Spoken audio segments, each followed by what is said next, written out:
Je voudrais juste rendre très rapidement hommage à Alexandre Dorna, qui est un psychologue social travaillant sur la psychologie politique, justement. C'est probablement la première personne en France qui a essayé d'institutionnaliser cette discipline. Il a travaillé à l'Université de Caen. Il a publié plusieurs ouvrages consacrés justement à des questions qui nous intéressent, voire qui nous obsèdent, donc des questions qui sont liées notamment au danger du populisme. Il était probablement le premier, en tout cas parmi les penseurs que je connais, à essayer d'apprivoiser ces dangers en montrant qu'il ne s'agit pas du tout d'un monstre qui est en train de nous écraser, nous, les hommes et les femmes rationnels, mais au contraire, il s'agit d'un symptôme de quelque chose qui ne va pas dans notre société, un symptôme vague, certes, mais un symptôme seulement, et il faudrait effectivement les considérer comme tels. Ces analyses peuvent se lire en parallèle avec les analyses de Ernesto Laclau ou avec évidemment les analyses de Chantal Mouffe, sauf que les outils méthodologiques que Dorna utilisait étaient tout à fait différents, donc ils appartenaient effectivement à sa discipline. Donc à la psychologie sociale et non pas à la psychanalyse comme Laclau ou non pas à la philosophie politique comme Mouffe. Donc à ce titre, il est effectivement particulièrement intéressant pour nous et je vous invite vivement à lire ces écrits qui sont effectivement tout à fait intéressants.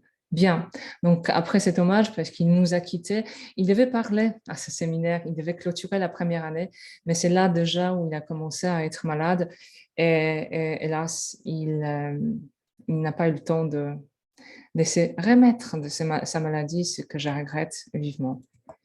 Très bien. Après cet hommage, je me permets de passer vers des choses plus contemporaines et plus sympathiques, même s'il est difficile de considérer comme étant sympathique la notion de propriété. Très bien, donc Pierre Crétois est avec nous, il vient de l'Université de Bordeaux. D'ailleurs, il est co-signataire de mon appel d'il y a quelques mois qui invitait le gouvernement à faire des pressions sur les entreprises pharmaceutiques de façon à lever les brevets sur les vaccins contre le Covid. Donc, dans ce contexte, déjà, dans la pratique, Pierre Crétois s'est intéressé et a manifesté ses opinions au sujet de la propriété en général. Donc, la propriété n'est probablement pas une notion sacrée, n'est-ce pas, Pierre? Bien, c'est à toi, je disparais. Tout à fait, merci beaucoup. Alors, j'ai essayé de jouer le jeu que Anna m'a proposé pour m'inscrire dans le cadre des travaux de ce séminaire, en partant d'un questionnement qui relèverait du plan de la psychologie. Alors, vous me pardonnerez, hein, s'il y a des psychologues dans l'Assemblée, ce sera évidemment peut-être assez light sur ce plan, mais néanmoins, j'ai essayé de prendre ça en charge. En tout cas, la discussion permettra éventuellement de revenir sur ces questions-là. Voilà, notamment avec cette question de la possessivité. Alors, par ailleurs, ça risque d'être un peu long, malgré tout, et vous verrez que c'est à la fois long et en même temps light à certains égards, parce que je suis amené à parcourir de façon assez rapide un certain nombre d'arguments ou de thèses. Là aussi, nous pourrons y revenir.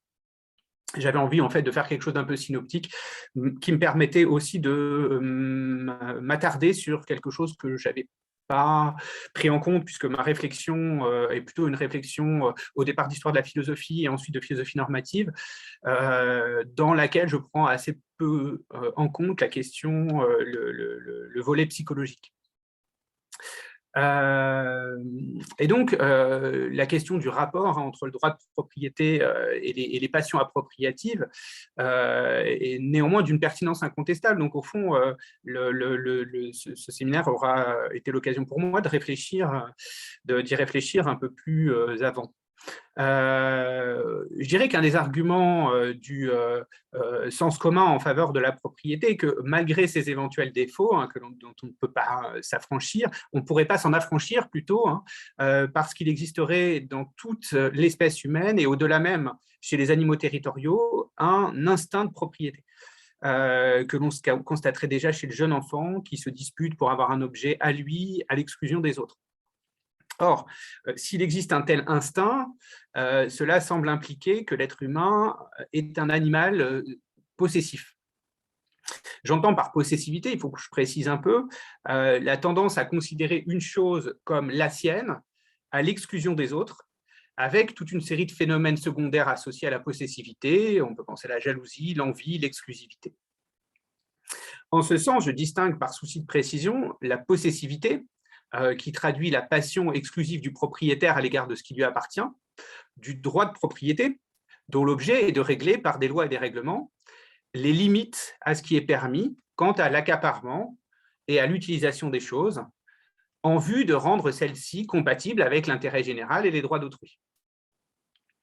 Si l'on admet ces deux définitions, donc la définition de la possessivité d'un côté et du droit de propriété de l'autre, nous pressentons déjà une tension entre la possessivité, qui ne porte pas en elle ses propres limites, et le droit de propriété. Sans statuer sur l'existence ou non de l'instinct de propriété, vous verrez que cette incertitude sur l'existence ou non d'un instinct de propriété flotte jusqu'au bout. Je ne prétends pas le trancher parce qu'au fond, je n'ai pas d'éléments. Je pense qu'il faudrait des éléments cliniques pour ça, dont je ne dispose pas. Et en fait, bon, j'ai certainement pas fait une revue exhaustive de la littérature, mais j'ai rien vu en la matière qui soit convaincant pour prouver ou non de façon définitive l'existence d'un instinct de propriété. C'est souvent quelque chose de présupposé plus que quelque chose dont on démontre l'existence.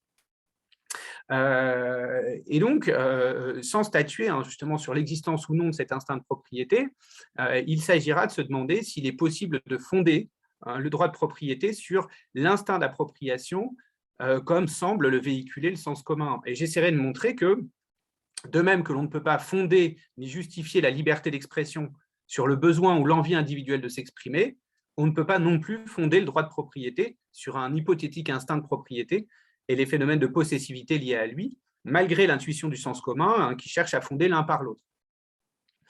J'essaierai de faire un pas de plus, alors ce sera assez rapide, disons que ce sera dans un moment conclusif, pour montrer que ce n'est pas la possessivité qui peut déterminer les régimes juridiques de nos rapports aux biens, de nos rapports aux choses matérielles, disons, ou aux choses immatérielles, si on parle de la propriété intellectuelle, mais ce sont d'autres considérations qui portent sur la garantie de certaines caractéristiques morales, comme le respect de soi-même et les conditions de l'accomplissement personnel. Or, ces deux considérations ne permettent pas, à mon sens, de produire un argument en faveur de la nécessité de la propriété privée, sans pour autant conduire à la nécessité de son abolition. La thèse que je défendrai au bout du compte, c'est que, à mon sens, les caractéristiques subjectives sur lesquelles on pourrait éventuellement chercher à fonder le droit de propriété ne permettent pas de montrer qu'il est nécessaire. Elles ne permettent pas de montrer qu'il est nécessaire d'abolir le droit de propriété, mais ni qu'il est nécessaire, ni qu'il ne doit pas exister. Bon, c'est là-dessus, ce sera un moment un peu conclusif et forcément un peu rapide, mais là encore, on pourra en discuter lors de la discussion. Alors, je reprends à zéro le traitement de mon problème. Le caractère universel du phénomène de la possessivité devrait justifier, selon le sens commun, la protection et la garantie du droit de propriété. Donc, si l'aspiration à la propriété, sous la forme de l'instinct de propriété, était une structure fondamentale, la question est, n'y aurait-il pas lieu de la protéger ? Il semble que c'est même une intuition partagée et qui peut être traduite négativement. On ne peut pas ne pas garantir le droit de propriété, parce que si on ne le fait pas, on risque d'abîmer la nature humaine, tant le phénomène de l'appropriation est universel ou serait universel.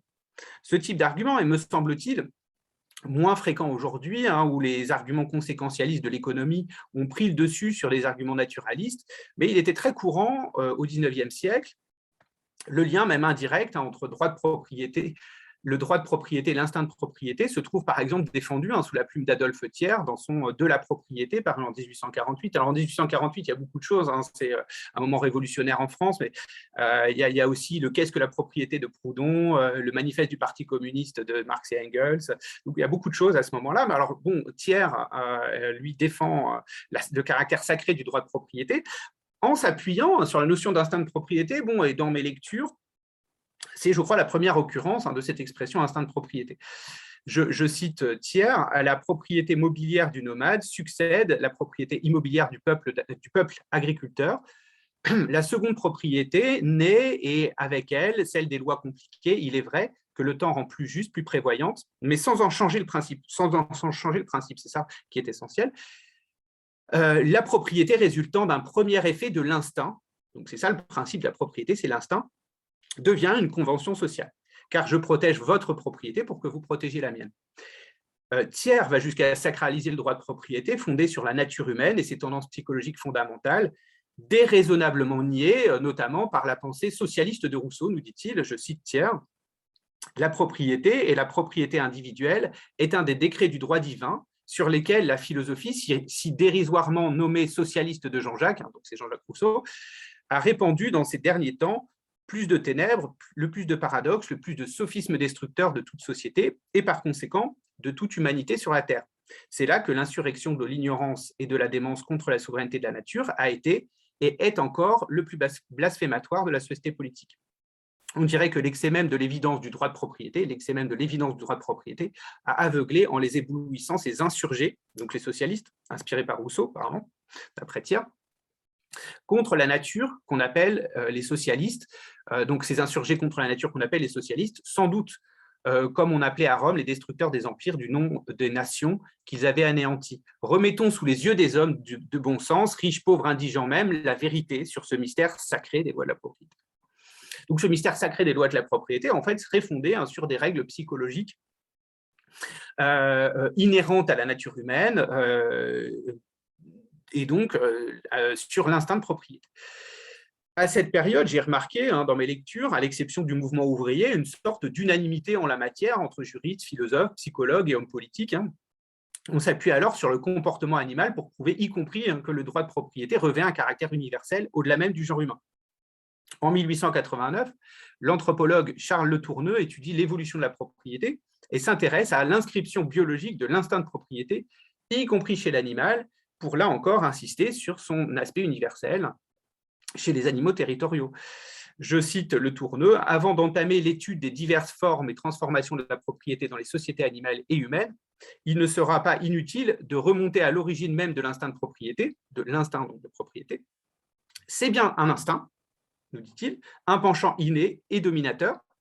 Dans l'humanité, il a été le grand facteur de l'histoire. Devant lui se sont docilement inclinées les religions, autour de lui se sont organisées les sociétés, c'est lui qui a dicté la plupart des codes, par lui les empires ont été édifiés et détruits, enfin les animaux eux-mêmes, du moins les animaux intelligents, parce qu'il faut un certain degré d'intelligence manifestement pour atteindre à cet instinct de propriété, bon, ce qui paraît paradoxal, bon.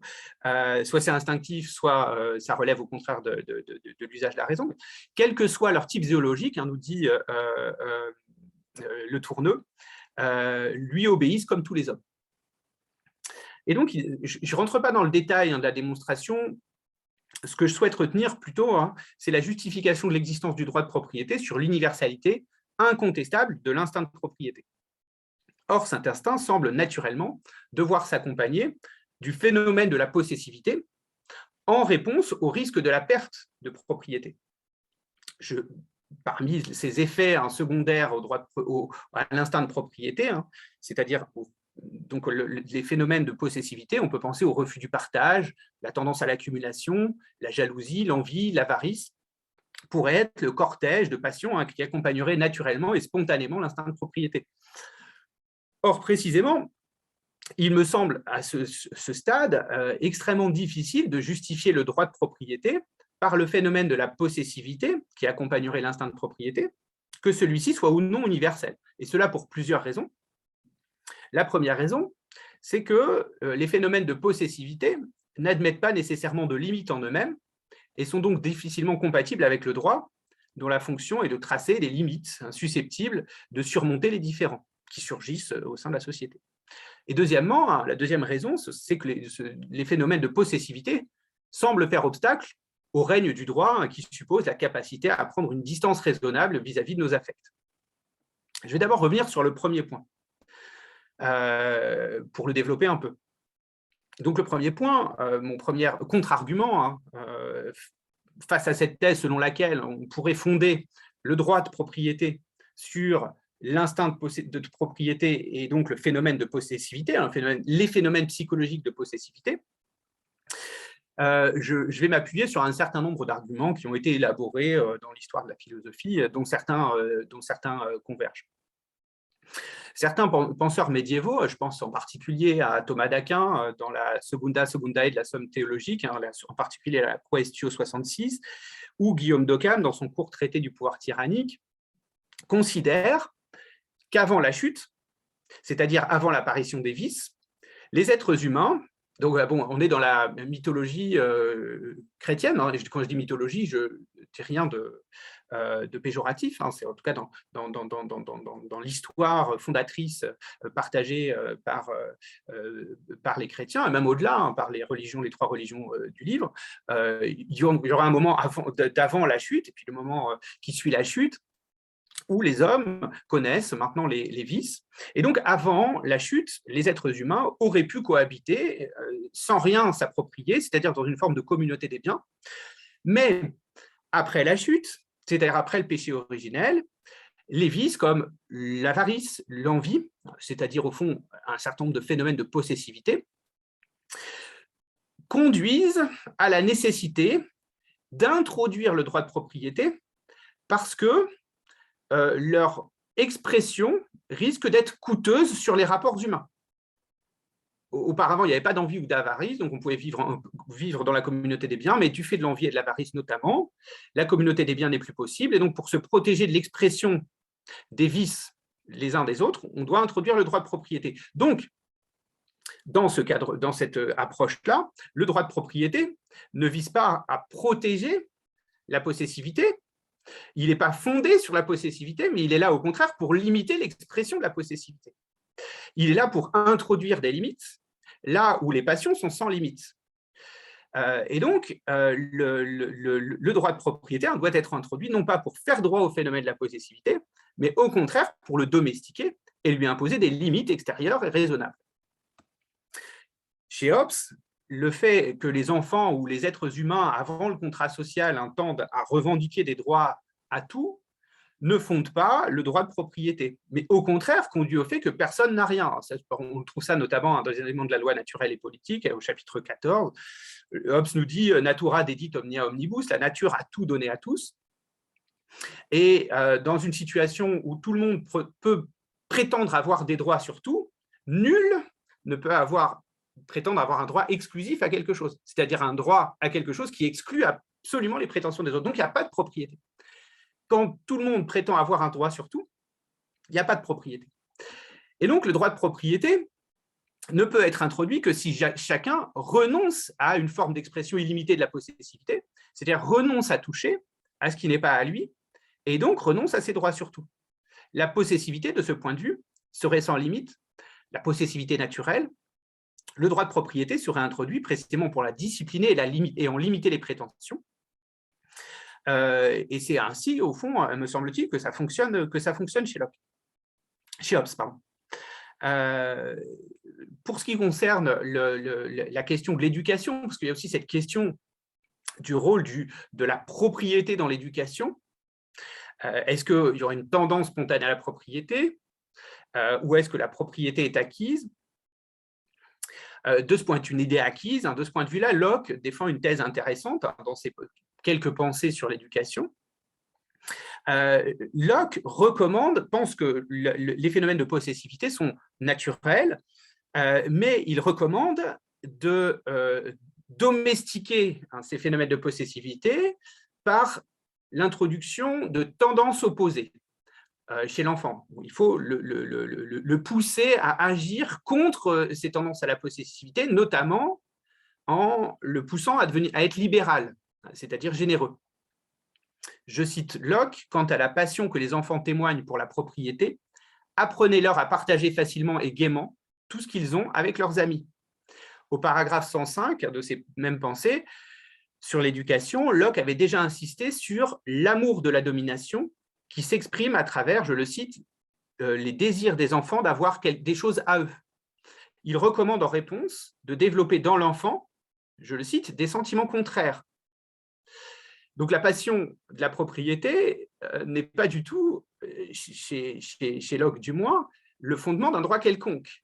C'est au contraire quelque chose qu'il s'agirait de tempérer par des sentiments contraires. En revanche, Locke pense que le droit de propriété est un des fondements de la justice. Évidemment, dans ses pensées sur l'éducation, mais aussi au chapitre 5 du second traité du gouvernement, il pense que le droit de propriété est un des fondements de la justice. Je le cite, les enfants ne peuvent comprendre ce que c'est que l'injustice tant qu'ils ne savent pas ce que c'est que la propriété. Ainsi, il est utile de leur apprendre à conserver ce qui est à eux et de leur faire comprendre l'injustice qu'ils auraient commis vis-à-vis d'un autre, par exemple en leur prenant un objet auquel ils tiennent. Ainsi, la justice proviendrait de la propriété conçue non pas comme la satisfaction des passions possessives, mais comme l'apprentissage des limites et de la maîtrise de ceux-ci. Le droit de propriété responsabiliserait donc l'enfant face à ses propres passions illimitées et le conduirait à un usage raisonnable des choses. Nous pourrions également évoquer l'éducation d'Émile. C'est un livre, l'Émile, hein, c'est un ouvrage d'éducation, un roman d'éducation écrit par Jean-Jacques Rousseau. Et alors, au livre 2 de ce roman, c'est-à-dire le livre 2 porte sur, je crois, les 3 à 12 ans, il me semble, hein, de l'enfant, juste avant l'adolescence, eh bien, le précepteur, le gouverneur est censé enseigner à l'enfant ce que l'idée de propriété, preuve pour Rousseau qu'il ne l'a pas de façon innée, en vue de lui donner les premiers rudiments de la justice. Et donc voilà à la fois la proximité et le dialogue qui s'instaure avec Locke. Et donc l'enfant, Émile, acquerrait l'idée de propriété en s'attachant à un champ particulier par son travail et en s'entendant avec son voisin Robert pour le respect mutuel de ce qui est à l'un et l'autre. Alors ça, c'est le point important, c'est-à-dire qu'au fond, Rousseau explique qu'il y aurait un rapport entre l'attachement et l'idée de propriété. Auparavant, l'enfant n'est attaché à rien, c'est-à-dire qu'il se croit propriétaire de tout, si on veut, et donc il est propriétaire de rien, encore une fois, avec cette espèce de possessivité illimitée des enfants, qui croient avoir droit à tout ce dont ils ont envie. Et en fait, on introduit en lui, on lui permet d'acquérir l'idée de propriété par une forme d'attachement laborieux, d'attachement par le travail, d'une part, mais il y a un deuxième moment, c'est aussi le moment de l'accord avec son voisin, par lequel ils acceptent mutuellement de respecter ce qui est à l'un et l'autre.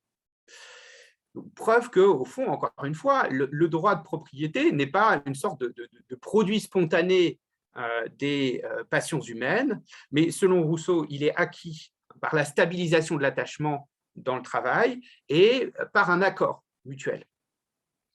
Et donc, au fond, l'idée d'une propriété, pour Rousseau, est ce qui exclut le propriétaire de ce qui n'est pas à lui et offre une expression délimitée et déterminée à sa possessivité. Sans quoi, encore une fois, l'enfant aurait une aspiration sans limite à tout avoir, je cite Rousseau. C'est une disposition naturelle à l'homme, nous dit Rousseau, de regarder comme sien tout ce qui est en son pouvoir. En ce sens, le principe de Hobbes est vrai jusqu'à un certain point. C'est toujours Rousseau. Hein. Le principe de Hobbes est vrai jusqu'à un certain point. Multiplié avec nos désirs les moyens de les satisfaire, chacun se fera le maître de tout. Chacun se fera le maître de tout. Donc la possessivité est sans limite. Chacun se fera le maître de tout. L'enfant, donc, qui n'a qu'à vouloir pour obtenir, se croit propriétaire de l'univers. Il regarde tous les hommes comme ses esclaves. Et donc, pour lutter contre cette espèce de phénomène de possessivité sans limite, Rousseau conduit Émile à en quelque sorte domestiquer et auto-limiter son aspiration par l'attachement, par un phénomène d'attachement laborieux et la compréhension du fait qu'avoir quelque chose à lui l'exclut du reste. Donc, une entente avec son voisin pour se respecter mutuellement, leurs biens, leurs propriétés. L'idée donc d'un droit de propriété qui discipline, responsabilise et éloigne des tendances psychologiques spontanées continue de façonner en partie la théorie. On peut penser par exemple à la tragédie des communs de Garrett Hardin, c'est un célèbre article de 1968 paru dans Nature, Je le résume très très vite et à grands traits, pardonnez-moi, chacun s'appropriant la jouissance de tout, hein, dans l'article d'Hardin est complexe, intéressant, on le caricature souvent, mais dans une première partie de son article, il parle d'une communauté de bergers, hein, qui partagerait un champ en commun. Et ce que dit Hardin, c'est qu'au fond, de ce champ en libre accès résulterait la tragédie des communs, c'est-à-dire qu'au fond, il serait surexploité par chacun de ses usagers. Donc pour Hardin, au fond, les biens communs seraient surexploités jusqu'à leur destruction, chacun s'appropriant la jouissance de tout sans assumer la parcimonie nécessaire à la conservation de la ressource partagée. Et il n'y aurait pour Hardin que la propriété qui imposerait à chacun de proportionner l'exploitation de son champ à ses capacités et ainsi le conduirait à discipliner son envie de tirer un bénéfice de tout aux moyens qui lui appartiennent en propre. Donc, je ne rentre pas dans le détail encore une fois, mais ce qui me semble intéressant, c'est que chez Hardin, il y a aussi cette idée qu'un droit de propriété disciplinerait un penchant illimité à l'exploitation des ressources communes. Donc, encore une fois, on voit que le droit de propriété joue un rôle complexe vis-à-vis du phénomène de la possessivité, et que dans le cadre des arguments, des lignes argumentatives que je viens de citer, le droit de propriété n'est pas tellement fondé sur la possessivité, mais il est plutôt ce qui la domestique, la rationalise et la limite. Donc, pour revenir maintenant sur le second point dont j'ai parlé tout à l'heure, c'est-à-dire le point selon lequel les phénomènes de possessivité font obstacle au droit, précisément parce que le droit suppose une distance raisonnable vis-à-vis de nos affects. Et on trouve une justification de ce contre-argument-là, notamment chez les juristes ou dans des textes de psychologie justement qui portent sur le phénomène appelé la quérulence, hein, c'est-à-dire la tendance querelleuse d'un certain nombre de justiciables quand ils sont confrontés à des décisions de justice qui ne leur conviennent pas. Donc je vais développer un peu ce point-là qui montre que justement, en réalité, le droit de propriété n'est pas du tout fondé sur la possessivité, mais au contraire, l'expression des passions rend bien souvent les justiciables inaccessibles à la rationalité juridique. Donc, je ne m'étendrai pas trop sur cet argument, qui est somme toute assez banal, hein, parce qu'au fond, il s'agit simplement d'opposer droit et affect, hein, comme la raison à la passion. Et donc, au fond, l'expression névrotique des phénomènes de possessivité, hein, dans le cadre de procédures juridiques, sous la forme de manifestations de quérulence, est suffisamment frappante, de manifestations querelleuses, hein, pour dire les choses de façon plus simple, est suffisamment frappante, hein, pour démontrer ce point, qui a été étudié notamment par un juriste dancéen, Benjamin Lévy, dans un récent article de 2016, Pulsion appropriative ou instinct de propriété. Je cite le début de l'introduction de son article. Que ce soit immédiatement après un décès ou plusieurs années plus tard, il n'est pas rare que les questions successorales fassent s'enflammer des querelles familiales, chaque membre d'une fratrie revendiquant par exemple la propriété d'une maison ayant appartenu aux défunts parents. Dans ces cas de figure, les parties n'ayant pas obtenu gain de cause sont susceptibles de se montrer excessivement querelleuses et enclines à témoigner du sentiment outré d'avoir été lésées. Elles se considèrent comme des victimes d'un préjudice aussi impardonnable qu'ineffaçable. Plus d'un siècle avant l'écriture de cet article, alors donc justement, Benjamin Lévy montre à quel point les tendances possessives sont en contradiction avec le droit et empêchent certains justiciables de comprendre les décisions juridiques. Plus d'un siècle avant l'écriture de cet article, le psychologue Benjamin Payas, c'était Payas et P-A-I-L-H-A-S, s'était intéressé à des cas de quérulence liés à la possessivité dans un livre datant de 1895, intitulé « État monomaniaque lié à une déviation de l'instinct de conservation de la propriété ». Enfin, ce n'est pas vraiment un livre, hein, c'est un tout petit texte de 20 ou 30 pages, hein, je dirais, où il étudie 3 cas qui lui semblent particulièrement intéressants. Dans ce court ouvrage, hein, il montre que les phénomènes de possessivité associés à la propriété posent des problèmes cliniques et sont source d'incompréhension vis-à-vis du droit.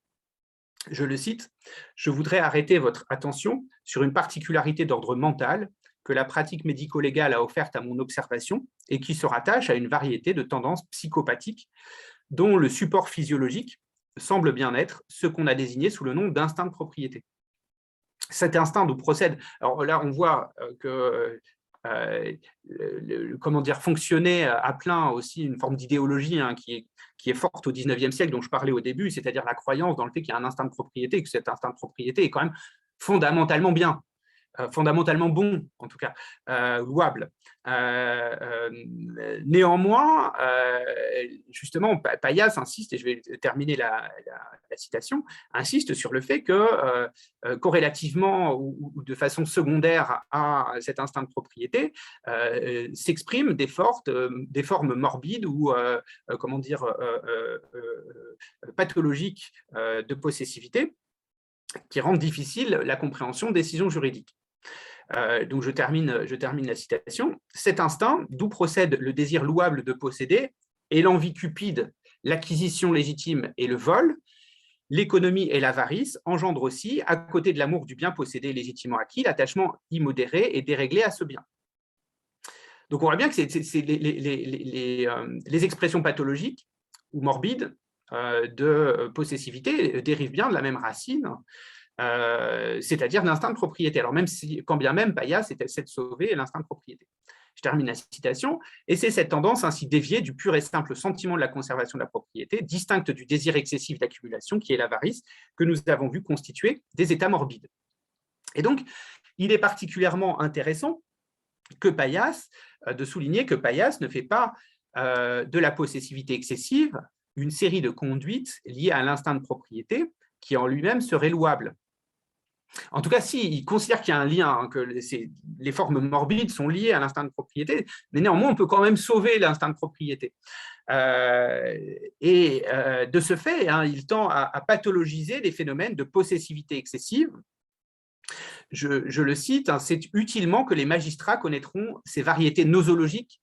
Loin de se mettre en lutte avec les obstinés irréductibles, ils sauront s'assurer à temps du concours du médecin aliéniste au bénéfice de ces mentalités défectueuses, c'est-à-dire ceux qui ont justement des formes de possessivité excessive, et ainsi de leur propre tranquillité. » Pourtant, je pense qu'au rebours de ce que dit Paillasse, on peut considérer qu'il existe non pas une opposition entre une sorte de sain instinct de propriété et d'un autre côté des attitudes mentales de possessivité excessive, mais qu'il existe au fond un long dégradé d'attitudes mentales possibles associées à l'instinct de propriété, allant d'une possessivité maîtrisable à des formes irrépressibles et sans doute pathologiques de possessivité. Comme on peut l'observer, hein, notamment en matière de relations amoureuses, hein, des formes de jalousie excessive, etc. Car un instinct de propriété sans possessivité sera, à mon sens, une contradiction. Donc il y a bien, à mon sens, un lien entre les deux. Et au contraire de ce que dit Paillasse, hein, qui semble opposer comme ça l'instinct de propriété sain et louable, comme il le dit, d'un côté, et de l'autre côté, des formes pathologiques et morbides de possessivité, il y a un long dégradé de l'un à l'autre. Et donc, ce sur quoi insiste Paillasse, en réalité, s'il avait analysé avec un peu plus de recul, je pense, les cas auxquels il fait référence, c'est que ceux qui sont guidés par leur instinct de propriété sont en réalité inaccessibles à la rationalité juridique, alors que les seules formes saines de rapport juridique à la propriété sont celles qui peuvent être subordonnées aux attentes de la raison juridique. Or, précisément, c'est ce qu'échoue à produire l'instinct de propriété. C'est-à-dire, en tout cas, dans ses formes excessives, c'est-à-dire à pouvoir être subordonné à la rationalité juridique. Paillasse ne formule pas ainsi l'idée, précisément parce qu'à mon sens, il est assez prisonnier des représentations de son temps qui, comme nous l'avons déjà remarqué, associaient la légitimité du droit de propriété à l'instinct de propriété. Donc, bien que l'exposé de Paillasse soit plein de préjugés assez lourds, notamment sur les classes populaires, Je ne reviens pas dans le détail parce qu'il faut lire parce que c'est assez… c'est plein de condescendance à l'égard notamment des petits paysans attachés à leurs terres, etc. Il me semble néanmoins que les cas qu'il énumère de réactions pulsionnelles face à des décisions juridiques liées à divers phénomènes pathologiques de possessivité montrent que la possessivité fait obstacle au droit plutôt qu'elle ne pourrait en être le fondement. De ce point de vue, nous devrions dire que la folie ne fait pas droit, mais au contraire, qu'elle empêche l'accès à toute compréhension de la règle de droit. Donc voilà, ça c'est la première partie qui sera certainement la plus longue de mon exposé, qui visait à montrer qu'au fond, loin de l'idée selon laquelle on pourrait fonder le droit de propriété sur un instinct de propriété, il se trouve qu'au contraire, l'instinct de propriété avec les formes possessives, les phénomènes possessifs qui y sont liés, fait obstacle au droit, et ce pour deux raisons. D'abord parce que les phénomènes possessifs sont sans limite, et donc le droit, au contraire, a pour vocation de les limiter, de les encadrer, de les domestiquer. Et deuxièmement, parce que justement, les phénomènes passionnels du type de la possessivité rendent le sujet difficilement accessible à la règle de droit. Alors, justement, et ça c'est le deuxième volet, et qui sera un peu plus court, de mon exposé, l'observation du caractère associé de la propriété avec les phénomènes de possessivité ont pu conduire un certain nombre de théoriciens à considérer qu'il faudrait peut-être, et il serait utile, d'abolir la propriété. S'il se trouve que la propriété est associée et renforce des phénomènes de possessivité, pourquoi ne pas abolir la propriété? Donc, bon, il existe plusieurs traditions de pensée qui, mues par diverses aspirations, parfois non convergentes, recommandent l'abolition de la propriété en vue de faire obstacle au phénomène aliénant de la possessivité, dont on peut montrer, dont il montre que ces phénomènes de possessivité divers, je peux les reprendre encore une fois, et puis la liste n'est pas finie, l'avarice, l'envie, l'exclusivité, le désir d'accumulation, etc., dont on peut montrer qu'ils sont contraires au bien commun. Et donc, on citera pêle-mêle parmi ces auteurs Platon, qui recommande la communauté des biens pour les gardiens de la cité, la règle dominicaine des dominicains, qui prône la communauté des biens et le détachement à l'égard des choses de ce monde, ou encore, dans un tout autre registre, Marx et Engels, qui souhaitent l'abolition de la propriété privée des moyens de production dans le manifeste du Parti communiste de 1848. Qui est encore une fois un contemporain des livres de Thiers et de Proudhon, que j'ai déjà évoqué. Et ce qui montre à quel point la question de la propriété est absolument centrale dans l'Europe du 19e siècle. Elle l'est moins aujourd'hui, je pense à tort, mais elle l'était à cette période-là. Il s'agissait soit de la sacraliser, soit au contraire de la subvertir absolument. Et en tout cas, bon voilà, il y aurait au moins trois lignes d'arguments empruntés à trois traditions différentes, qui convergent en partie, mais pas en totalité, très largement, qui proposerait d'abolir la propriété privée du fait des phénomènes de possessivité associés. Ainsi, donc, loin de considérer que la propriété limite le phénomène possessif, ces différentes traditions estiment que c'est le droit de propriété qui lui donne naissance. De ce point de vue, les arguments d'Aristote ou de Freud offrent un contrepoint intéressant à ces thèses. Le droit de propriété, dans le détail desquels je ne rentre pas, j'ai déjà dit au début de l'exposé que certaines thèses seraient évoquées rapidement. Le principal, c'est qu'on comprenne la position, et puis concernant les justifications de détail, on pourra y revenir lors de la discussion. Et Aristote, notamment, avait discuté la thèse de Platon, en disant que la propriété ne fait pas naître les phénomènes de rivalité entre les citoyens, mais qu'elle est simplement un de ces vecteurs. mais que la communauté des biens ne permettrait pas de faire disparaître la rivalité entre citoyens. Au contraire, selon Aristote, elle ferait naître d'autres raisons de se quereller. Et puis, Freud dit à peu près la même chose, si on veut, hein, dans un passage de Malaise dans la civilisation. Le droit de propriété permet certes aux affects possessifs et rivaux de trouver un vecteur d'expression, mais ce n'est pas elle qui les crée. Par conséquent, l'abolir, selon Freud, ne serait pas une solution sérieuse. Voici ainsi. Alors, je ne dis pas que Freud a raison ou qu'il a tort. Hein. Je propose simplement, parce que lui aussi est quand même façonné assez largement par des préjugés de son temps. Je rappelle juste son positionnement. Donc, voici ce qu'écrit Freud dans Malaise dans la civilisation à ce sujet. Avant de lire le texte de Freud, je note, pour faire bonne mesure, que la lecture psychologisante et moralisante qu'il propose de Marx est discutable. Freud semble rapprocher l'injonction à l'abolition de la propriété chez Marx d'une sorte d'invitation dominicaine au détachement vis-à-vis du monde matériel pour retrouver la bonté originelle de l'être humain, ce qui est éminemment discutable, en tout cas comme interprétation de Marx. Mais ce qui m'intéresse encore une fois ici, c'est l'argument sous-jacent plus que l'exactitude herméneutique de la position freudienne. Voici ce qu'il écrit: les communistes croient avoir découvert la voie de la délivrance du mal. D'après eux, l'homme est uniquement bon, ne veut que le bien de son prochain. Mais l'institution de la propriété privée a vicié sa nature. La possession des biens confère la puissance à un seul individu et fait germer en lui la tentation de maltraiter son prochain. Celui qui en est dépouillé doit donc devenir hostile à l'oppresseur et se dresser contre lui.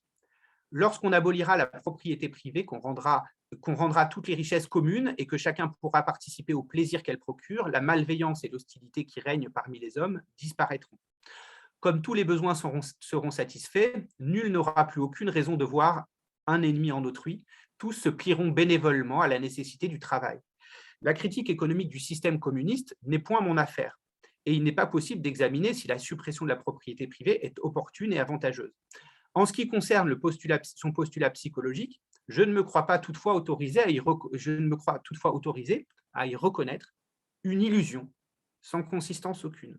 Donc voici comment Freud conteste l'illusion qui serait à l'œuvre dans la conviction communiste. Je continue la citation. En abolissant la propriété privée, on retire certes à l'agressivité humaine et au plaisir qu'elle procure l'un de ses instruments, et sans doute un instrument puissant, mais non pas le plus puissant. En revanche, on n'a rien changé aux différences de puissance et d'influence dont l'agressivité abuse, non plus qu'à la nature de celle-ci, car elle n'a pas été créée, car donc l'agressivité n'a pas été créée par la propriété, mais régnait de façon presque illimitée en des temps primitifs, où cette dernière était encore bien peu de choses. Donc cette dernière, la propriété, était très peu de choses. À peine l'instinct de la propriété a-t-il perdu chez les enfants sa forme anale primitive, que déjà l'agression se manifeste chez eux. Elle constitue enfin le sédiment qui se dépose au fond de tous les sentiments de tendresse ou d'amour unissant les humains, à l'exception d'un seul peut-être, du sentiment de la mère pour son enfant mâle. Abolirait-on le droit individuel au bien matériel?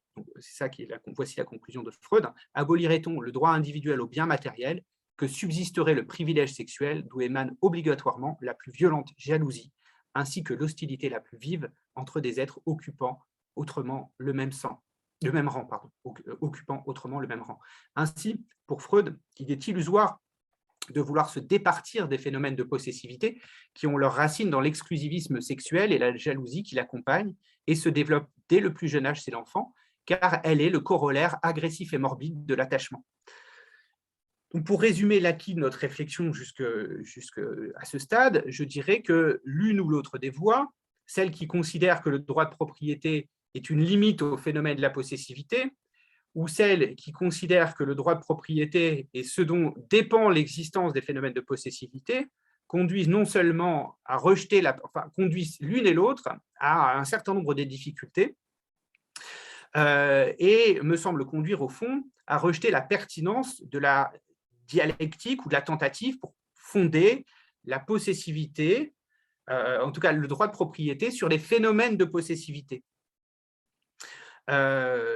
Par conséquent, me semble-t-il, Si l'on veut trouver un moyen d'articuler enjeux psychologiques et droits de propriété, il me semble plus fécond et plus porteur d'adopter une autre voie qui consiste à partir de la nécessité juridique de protéger certaines caractéristiques essentielles de la personne humaine pour ensuite montrer que le droit de propriété est, oui ou non, le seul capable de les protéger et de les garantir. Donc, non pas partir de la possessivité pour fonder le droit de propriété, mais faire l'énumération de certaines caractéristiques morales essentielles de la personne humaine pour voir si oui ou non le droit de propriété est en mesure de les protéger, pour voir si oui ou non le droit de propriété, il rend nécessaire l'introduction du droit de propriété.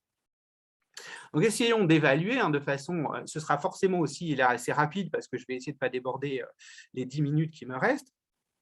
Je vais essayer d'examiner de façon assez rapide les différentes manières d'explorer cette voie. Donc, d'abord, le droit de propriété pourrait avoir vocation à protéger la liberté individuelle. Je ne rentre pas dans le détail des différents arguments. On peut trouver des arguments différents, mais néanmoins en faveur de cette thèse, dans l'idéalisme allemand, chez Kant ou Hegel, chez Max Stirner, dans l'unique ou sa propriété, qui appartenait lui plutôt à la gauche, même si en le lisant aujourd'hui, on trouve qu'il ressemble beaucoup ces thèses ressemblent beaucoup à des thèses libertariennes de droite. Mais bon, c'était un penseur important de la gauche de l'époque. Même Marx discute ces thèses, donc il le considère comme faisant partie de son univers de pensée. Et on trouve des thèses assez proches chez les libertariens américains, en particulier chez Nozick. C'est-à-dire, au fond, encore une fois, il y aurait une caractéristique morale à protéger absolument, à garantir absolument, et le droit de propriété serait le moyen idoine de le faire. Et c'est la liberté. La propriété serait le meilleur moyen de protéger la liberté humaine.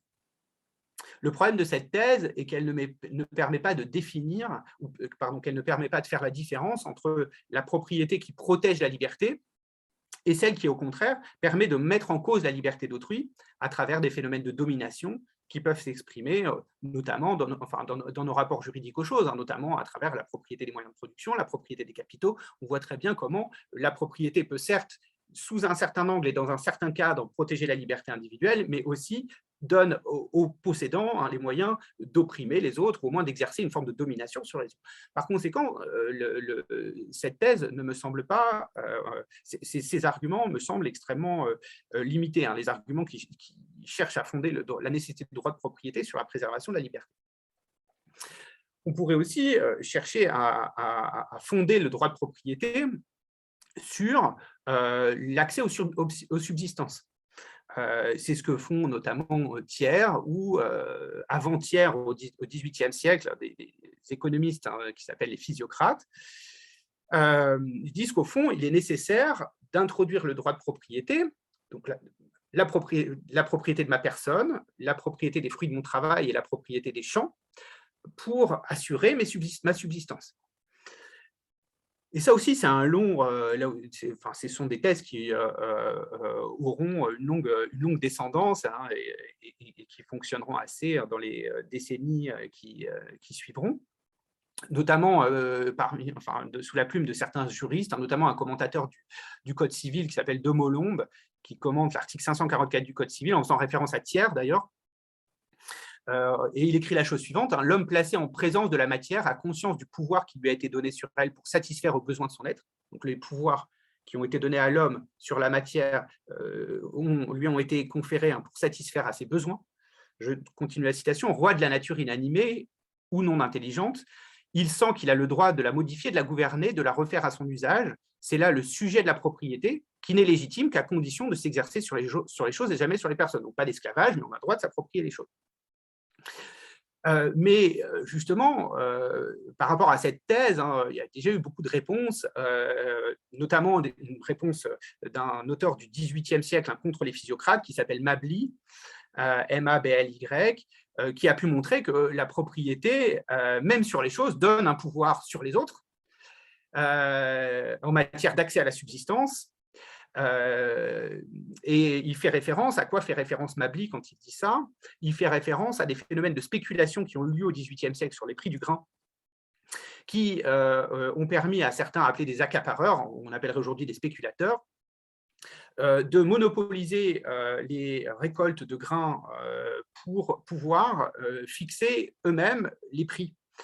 Fixant eux-mêmes les prix, ils faisaient monter le cours du blé et ils excluaient de l'accès à la subsistance les plus pauvres. Et donc Mably nous dit, soi-disant, la propriété garantit l'accès à la subsistance, mais en réalité, dans ses fonctionnements concrets, elle permet aux grands possédants d'exclure les petits de l'accès à la subsistance. Et alors, encore une fois, ces phénomènes de mouvements spéculatifs sur le prix du blé ont été extrêmement importants à cette puissance. Ils ont culminé en 1775 dans ce qu'on a appelé la guerre des farines, qui a été étudiée par beaucoup d'historiens, notamment Florence Gauthier. Au fond, ça a été aussi une des sources, la spéculation de la Révolution française, parce que souvent, quand on raconte la Révolution française, on dit oui, il y a eu des disettes, mais ces disettes, en fait, sont arrivées par malheur à cause de mauvaises récoltes. Alors, c'est une partie de l'explication, mais ce n'est pas la totalité de l'explication. Il y a eu aussi des phénomènes de spéculation qui ont rendu difficile l'accès aux subsistances pour les pauvres. Et c'est cette idée que reprendra notamment Robespierre, qui affirmera que le droit de propriété doit être limité et subordonné à un droit plus fondamental, le droit aux subsistances. Donc, pour éviter les formes oppressives du droit de propriété, ne faudrait-il pas distinguer, c'est mon troisième point, la propriété personnelle de la propriété des capitaux et des moyens de production? Ainsi, le droit de propriété pourrait avoir vocation à protéger la propriété personnelle au sens de Rawls, soit les rapports aux choses qui sont constitutifs de la personnalité, tels que Margaret Radin les explore dans un article intitulé « Property and Personhood », soit la protection des rapports aux choses qui permettent le respect de soi-même et l'autonomie, comme le fait d'avoir un toit ou de disposer librement de mes objets d'usage quotidien, comme l'indique Cathy Wells, qui tente d'élucider la notion rawlsienne de propriété personnelle. Cela explique que Rawls ait placé la propriété personnelle dans la liste des libertés de base, mais pas la liberté des capitaux ou des moyens de production, mais pas la propriété des capitaux ou des moyens de production. Mais dans ce cas, on risque de retrouver la vieille dichotomie socialiste entre propriété d'usage, qui doit être respectée parce qu'elle permet de protéger la personne dans ses caractéristiques morales essentielles, et la propriété des moyens de production et des capitaux, qui n'a pas nécessairement vocation à être respectée parce qu'elle rend possible des formes d'appropriation oppressive visant à l'accumulation du pouvoir sur autrui, et très loin de ce qui est nécessaire à l'accomplissement des caractéristiques morales essentielles à l'être humain. C'est une des raisons d'ailleurs pour lesquelles, au rebours de ceux qui voient en Rawls un néolibéral, et d'ailleurs Hayek le premier, parce qu'Hayek dit, je ne sais pas si vous connaissez cette histoire, enfin dans Droit, législation et liberté, il écrit en 1973, on m'a dit qu'il y avait quelque chose, qui est un livre très intéressant, absolument important à lire, et c'est La théorie de la justice, publié 2 ans avant, en 1971. Je ne l'ai pas lu, mais d'après ce qu'on m'en a dit, on est d'accord. Et alors, il y a des gens qui ont pris ça au sérieux, et donc on trouve encore pas mal d'interprètes de Rawls qui disent que en fait, Rawls c'est un néolibéral. Mais au fond, la plupart des interprètes de Rawls ne souscrivent pas à cette thèse, notamment il y a William Edmondson ou Quentin Taylor qui ont vu en Rawls un héritier au moins partiel de la tradition socialiste. Alors, au moins partiel, parce que Rawls ne dit pas qu'il faut forcément collectiviser les moyens de production ou les capitaux, mais il dit que c'est une question secondaire et qui ne peut pas être tranchée, au moins dans un premier temps, de la théorie de la justice, dans le temps abstrait de la théorie de la justice. Il considère qu'au fond, la propriété privée des moyens de production et des capitaux, ou leur caractère collectif, est indifférent par rapport au principe de la justice, c'est-à-dire l'un ou l'autre peuvent être compatibles avec une théorie de la justice, et ça dépend des circonstances de la justice. Donc voilà, il n'est pas socialiste jusqu'au bout, au sens où il ne promeut pas une collectivisation. D'ailleurs, sa solution à lui, dans la reformulation de la théorie de la justice, ce sera la démocratie propriétaire. Ceci dit, je pense que cette solution n'est pas la bonne. Encore une fois, pour ma part, et pour le dire rapidement, j'ai tendance à croire que les positions qui considèrent que la propriété des choses est nécessaire à la protection de dispositions morales essentielles à l'être humain, sa liberté, sa personnalité, son autonomie ou son estime de soi notamment, relève d'une fétichisation de l'objet, parce que l'on peut montrer, à mon sens, et il faut me croire sur parole, mais on pourra en discuter, que le respect de soi et l'autonomie ou d'autres caractéristiques morales essentielles peuvent être protégées sans le droit de propriété. Par exemple, il n'est pas nécessaire d'être propriétaire du toit qui nous abrite pour que les conditions du respect de soi soient durablement assurées. Si on admet qu'avoir un toit est constitutif, est un élément essentiel du respect de soi, j'ai tendance à le croire, en tout cas dans nos sociétés. Mais au fond, il suffirait, sans garantir la propriété de ce toit, il suffirait de garantir l'accès à un toit. Il suffirait que l'accès à ce toit nous soit garanti de façon pérenne pour que les conditions de l'estime de soi, enfin, une des conditions matérielles de l'estime de soi, soit assurée. J'ai donc tendance à défendre la thèse selon laquelle il n'existe aucune disposition morale de l'être humain qui puisse rendre nécessaire la propriété privée, mais il me semble que garantir des accès aux choses en tant qu'elles sont vectrices, ou dans la mesure où elles sont vectrices d'accomplissement, ou aux choses dans la mesure où elles sont nécessaires à la garantie de caractéristiques morales essentielles, comme l'autonomie ou le respect de soi-même, à l'image d'un toit ou des ressources alimentaires, peut suffire. Donc, la garantie de l'accès peut suffire. Le droit de propriété étant une forme plus forte de cette garantie de l'accès, c'est une garantie de l'accès qui se traduit par une appropriation des choses. Par conséquent, or, il y a des garanties de l'accès sans propriété, encore une fois, par le partage. Prenons une bibliothèque, j'accède à des livres sans en être propriétaire, et cet accès m'est garanti selon certaines règles. Prenons par exemple de la location, là aussi un accès m'est garanti selon certaines règles. Quand une mairie met à disposition des logements pour des sans-abri, là aussi le toit m'est garanti selon certaines règles, sans que j'en sois propriétaire. L'essentiel est de ne pas conditionner ou de conditionner le moins possible ces accès, parce que dès qu'il y a condition, à ce moment-là, peuvent s'introduire des formes d'arbitraire dans le rapport de celui qui donne l'accès et celui qui a accès. Par conséquent, sans exclure la propriété des dispositifs juridiques, donc il ne s'agit pas pour moi non plus de prôner l'abolition de la propriété privée, je suis neutre vis-à-vis de la propriété privée. Ce que je cherche à montrer, c'est que simplement, elle n'est pas, on ne peut pas prouver sa nécessité en se basant sur des dispositions morales jugées essentielles.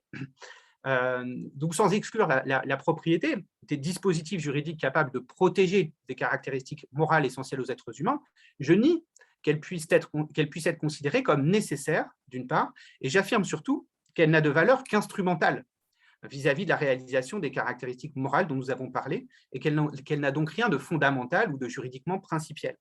Pour terminer, je dirais, pour préciser ma thèse, qu'il ne s'agit pas d'une défense dominicaine de l'ascèse vis-à-vis des réalités matérielles. Je ne demande pas, au fond, là aussi, il n'y a pas de perfectionnisme. Je ne dis pas partagez tout, libérez-vous des choses matérielles. Mon enjeu n'est pas là. Il s'agit de permettre à chacun de vivre selon sa propre conception de la vie bonne, et ça me semble être un point essentiel. Je prends au sérieux plutôt le fait que pour accomplir nos caractéristiques morales essentielles ou pour assurer des fonctionnements qui nous permettent d'avoir une vie digne dans une société donnée, nous avons besoin d'un rapport garanti à certaines choses matérielles. Et donc, je prends au sérieux le fait qu'on a besoin d'un rapport juridique garanti aux choses matérielles, mais qui ne se réduit pas ou qui ne se résume pas au droit de propriété. C'est pourquoi j'aurais tendance à défendre l'idée selon laquelle, avant même la propriété, et de façon plus fondamentale, il faudrait prioritairement constituer une liste plus large de caractéristiques morales ou de droits sociaux nécessaires au fonctionnement normal d'une personne dans une société comme la nôtre, comme l'accès à l'éducation, à un environnement non pollué, à une nourriture équilibrée, à la santé, à la justice, pour trouver les dispositifs juridiques, individuels, partagés ou publics, capables au mieux d'assurer l'accès à ces ressources, susceptibles justement de permettre la jouissance de ces droits essentiels, plutôt que de prendre les choses à l'envers, en partant du phénomène de la possessivité et en tenant le droit de propriété pour fondamental, alors que, à l'aune des droits dont nous venons de parler, il ne peut que revêtir un caractère secondaire.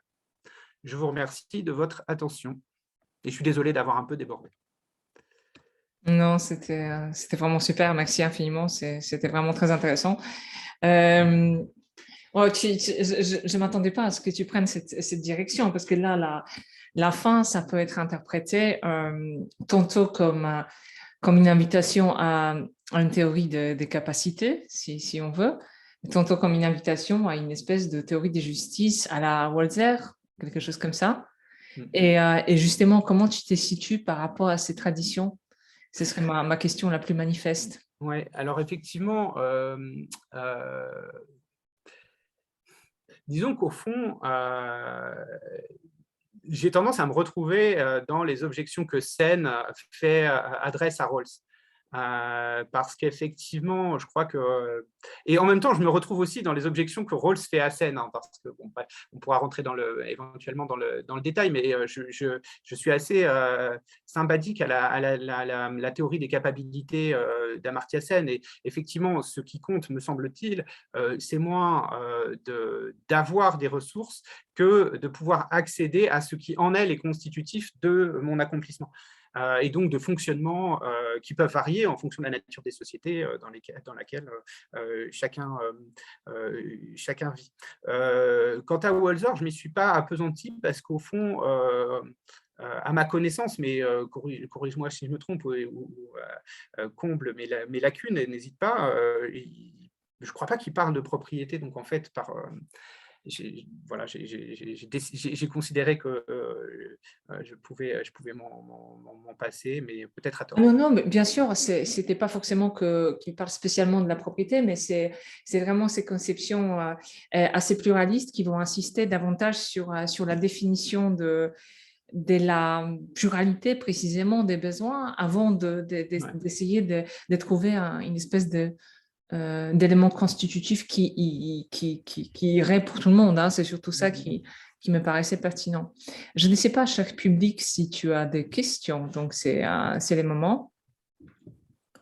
Et vraiment, n'hésitez pas à lever la main parce que moi, j'aurais plusieurs remarques à propos de…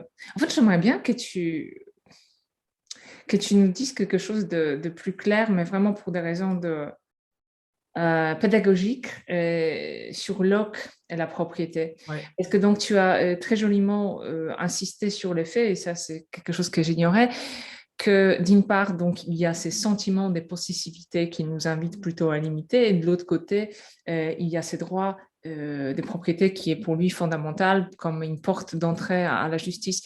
Et évidemment, moi, je vois Locke comme le père de la théorie moderne de la propriété. Est-ce que j'ai raison et est-ce que vraiment on peut interpréter quasiment toute la philosophie américaine politique à travers cette notion des propriétés qui, puisqu'elle est fondamentale pour Locke, elle est finalement fondamentale pour les États-Unis? Oui, c'est intéressant. Oui, alors là, j'ai pris Locke d'une manière un peu originale par rapport à la façon que j'ai de l'aborder, parce que dans le second traité du gouvernement, au chapitre 5 en particulier, où il est question de la propriété, il s'appesantit. Il propose des arguments normatifs, de justification normative. Il ne pose pas la question psychologique. Enfin, à mon sens, en tout cas, je ne la vois pas. Alors que dans son traité ses pensées sur l'éducation, oui, d'où le fait de partir de là. Donc, évidemment, si on part du second traité du gouvernement, on peut dire, sans le risque de se tromper, qu'effectivement, Locke est un des fondateurs du concept moderne de propriété. C'est quelque chose qui a déjà été bien montré par Macpherson, sur lequel j'ai aussi pas mal travaillé, beaucoup d'autres. De ce point de vue-là, petit rappel, justement, puisque tu me demandes d'être pédagogue, hein, donc je me permets de prendre un petit moment. De ce point de vue-là, je dirais qu'au fond, il y a à peu près 5 éléments qui caractérisent, à mon sens, la représentation qu'on se fait de la propriété. C'est que c'est un droit naturel, c'est qu'elle est acquise par le travail, elle sanctionne un mérite. Donc, c'est-à-dire que du coup, ce que j'ai, je le mérite, puisque je l'ai acquis par mon travail. que ce droit de propriété, c'est le droit de disposer de façon unilatérale, sans demander le consentement de quiconque, de ce qui m'appartient. Je peux l'utiliser, en faire ce que je veux. Et cinquièmement, nul n'a le droit d'interférer, ni même l'État, sur ce qui m'appartient. Et je dirais que ce sont les 5 croyances qui structurent notre représentation de la propriété. Et il y a ces cinq ingrédients sont déjà présents au chapitre 5 du second traité du gouvernement. Ça, c'est très clair. Alors, justement, maintenant, je vais essayer d'aller de creuser la piste que tu ouvres, c'est-à-dire le rapport avec l'idéologie, enfin la pensée protestante américaine, on pourrait dire. Et alors, à mon sens, c'est absolument un boulevard, hein, parce que chez Locke, cette conception de la propriété s'articule avec la religion et le fait que Dieu nous a donné la nature.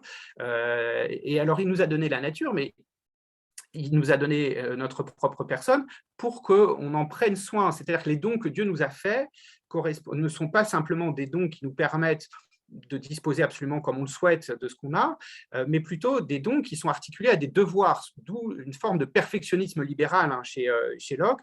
C'est-à-dire qu'au fond, on a des devoirs envers nous-mêmes, et c'est le devoir, par exemple, de prendre soin de notre personne, d'avoir une vie laborieuse, pour mettre en valeur la création.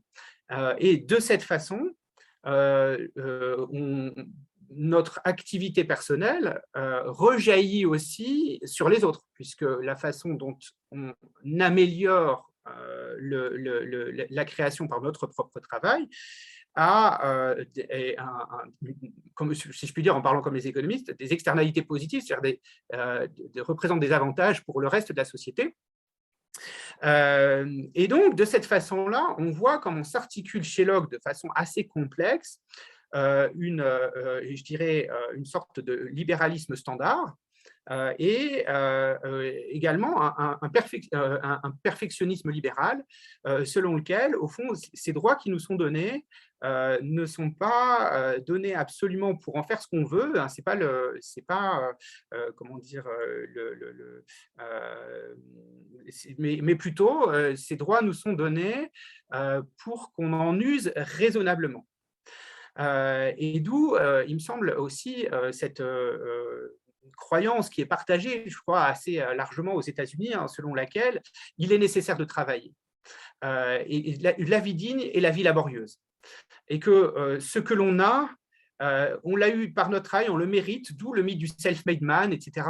L'injonction à travailler, l'injonction morale à travailler, parce que ce n'est pas juste une injonction matérielle et pragmatique, c'est une injonction morale. Une vie digne et raisonnable, c'est une vie laborieuse. Et alors, évidemment, on trouve ça aussi, me semble-t-il, dans comment dire, l'espace public, dans l'espace public français, de plus en plus, à mon avis, parce qu'il y a pu avoir une injonction au travail, notamment portée par la droite, qui tenait au fait, je crois, de faire en sorte que les travailleurs enrichissent les propriétaires des moyens de production. Mais aujourd'hui, j'ai l'impression qu'on entend de plus en plus une injonction au travail qui est une injonction morale. La seule vie digne et raisonnable, c'est la vie laborieuse. Et on a ça chez Locke. Et alors, justement, ce qui est intéressant, c'est qu'il a écrit un petit mémorandum en 1696 qui s'appelle Que faire des pauvres, qui a été traduit en français par Que faire des pauvres, mais qui était en fait un petit texte qu'il a écrit pour des députés de la Chambre des communes, et qui réfléchissait sur ce qu'on appelle les poor laws, hein, c'est-à-dire les lois sur la pauvreté. Et Locke dit que ce qu'il est urgent de faire, c'est une catégorisation parmi les gens oisifs, les pauvres oisifs, hein, parce que le problème, ce n'est pas les riches oisifs, hein, parce qu'il y en a à son époque, c'est-à-dire des rentiers, des gens qui ont une propriété, qui les dispensent de travailler parce qu'ils font travailler d'autres pour eux. Mais là, il parle évidemment des pauvres oisifs. Et alors, il y a toute une catégorisation à faire. Parmi ces pauvres, ceux qui sont pauvres parce qu'ils sont incapables de travailler, et ceux qui sont pauvres alors qu'ils pourraient travailler, qu'ils considèrent eux comme des parasites, dans la traduction française, hein, c'est violent, mais c'est en tout cas la façon dont ça a été traduit. et il recommande de les mettre au travail. Et alors les mettre au travail d'une façon très contraignante.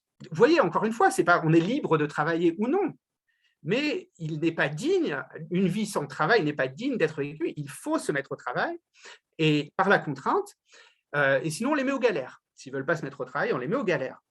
Et il y a même un dispositif pensé par Locke qu'il appelle les écoles de l'industrie, dans lesquelles il s'agirait de mettre les enfants des pauvres pour qu'ils apprennent une vie responsable et digne, justement, par le travail. Alors on pourrait dire, ah mais c'est bien, c'est intéressant, en tout cas c'est le début de l'État social.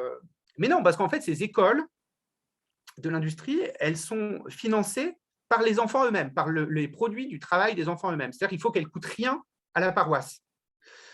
Donc, vous voyez, effectivement, tu as entièrement raison, Anna, j'ai vraiment l'impression qu'il y a un point commun avec les États-Unis. Et l'autre point commun avec les États-Unis, justement, je vois dans une des remarques qui est faite absolument pertinente, Mathieu Renaud a écrit un livre là-dessus, il y a un livre en anglais, donc j'ai oublié le titre qui porte là-dessus, c'est qu'il y a toute une justification de la colonisation. Chez Locke, et notamment la colonisation aux États-Unis, parce que du fait que les terres non travaillées par les Indiens sont moins productives que les terres travaillées, et à ce titre, les Indiens sont donc moins dignes d'en être propriétaires d'une part, et d'autre part, comme pour Locke, seule la terre dans laquelle j'ai mis mon travail peut être légitimement considérée comme la mienne. Celle des Indiens, si on admet que la plupart des groupes amérindiens étaient nomades et ne transformaient pas la terre, ce qui n'était pas le cas de tous, notamment au Canada, etc. Et ces groupes amérindiens, ne s'étaient pas constitués propriétaires. Donc, on ne les dépossédait pas en s'appropriant la terre par le travail. Voilà. Donc, effectivement, il y a un rapport très étroit, je crois, entre l'histoire des États-Unis et ce que nous raconte Locke au chapitre 5 du second traité du gouvernement. Est-ce que c'était plus clair et plus pédagogique Non, c'est génial. De toute façon, j'en profite absolument pour te poser toutes les questions que je n'osais poser à personne sur la propriété, donc c'est génial. Mais je donne la parole à Guillaume qui voulait savoir aussi ce que tu pensais de l'idée de gouvernance des biens communs d'Elinor Ostrom. Et il est vrai que moi, j'ai essayé, quand j'ai travaillé sur cette histoire de vaccin, Elinor Ostrom, c'est une prix Nobel il y a quoi, une dizaine d'années, quinzaine d'années, je ne sais plus. Et j'ai essayé d'adopter ses travaux et ses trouvailles pour penser les vaccins comme des biens publics mondiaux, mais pas comme des biens communs, parce que le vaccin ne peut pas être un bien commun, puisque les communs, c'est autre chose, mais bien public, elle nous a permis aussi de penser cette notion à l'échelle globale. Donc, quelles sont tes pensées par rapport à ces travaux ? Alors, ce qu'a fait Elinor Ostrom est intéressant, notamment parce qu'elle compte, mais tout ça, j'imagine que vous le savez, mais je le rappelle rapidement. Justement, elle conteste la thèse de Garrett Hardin. Alors, la thèse de Garrett Hardin, dans l'article que j'ai évoqué très rapidement, publié dans Nature en 1968, The Tragedy of the Commons, vous trouvez la traduction en français en ligne, alors illégale, mais elle se trouve parce que ça a été publié au PUF. Et donc, la thèse de Garrett Hardin, je la rappelle rapidement, défend l'idée selon laquelle tout bien en libre accès serait forcément surexploité. Et donc, je ne suis pas rentré dans le détail dans mon exposé, mais ça vaut le coup de préciser sa thèse, parce qu'en fait, elle est un peu plus raffinée que ce qu'on dit d'habitude, et parce que le texte de Garrett Hardin est extrêmement important pour la pensée environnementaliste, c'est-à-dire à la fois pour le contester ou au contraire valider ses thèses concernant les façons de réguler la pollution. Garrett Hardin dit: Imaginez que vous ayez 10 éleveurs qui se partagent un champ en commun. Et alors, le présupposé d'Hardin, c'est qu'on a affaire là à des homo economicus, c'est-à-dire des individus maximisateurs. Et donc, le calcul qu'ils font est le suivant. S'ils ajoutent une tête de bétail à leur cheptel, ils ont pour eux une utilité positive entière. Donc, imaginez dans votre tête, dites-vous, plus 1. Alors que la perte, parce qu'il y a une perte, la perte, c'est le fait que la tête de bétail en plus produit un surbroutage, c'est-à-dire enfin il y a les capacités en pâturage du champ sont donc diminuées d'autant. D'accord ?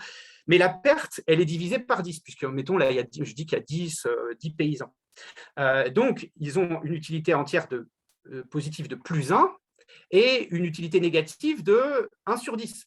Donc, pour eux, le calcul est vite fait, c'est-à-dire qu'ils ont toujours tendance à rajouter une tête de bétail supplémentaire jusqu'à ce que le champ soit surexploité. Donc, Hardin nous dit la seule solution pour se sortir de ce premier moment de la difficulté, c'est d'introduire le droit de propriété pour responsabiliser l'individu, parce que si on donne à chacun des 10 bergers une portion du champ commun en propriété, eh ben, il va ajuster le nombre de ses bêtes aux capacités de son champ. Pourquoi ? Parce que là, le calcul ne va plus être le même. C'est-à-dire que son utilité positive entière va être mise en balance avec une perte entière pour lui. C'est-à-dire qu'en fait, la bête qui rajoute à son champ, ce sera une perte pour lui tout seul. Et donc, il va ajuster mécaniquement le nombre de têtes de bétail aux capacités de pâturage de son champ. Donc, la propriété comme responsabilisation. Deuxièmement, mais ça ne vaut pas pour la pollution. Pour la pollution, la propriété est un problème, elle n'est plus une solution. Elle est un problème, je ne rentre pas dans le détail de la manière dont il montre que c'est un problème, et il dit en fait la seule manière de parvenir à surmonter la difficulté, c'est d'introduire des pénalités.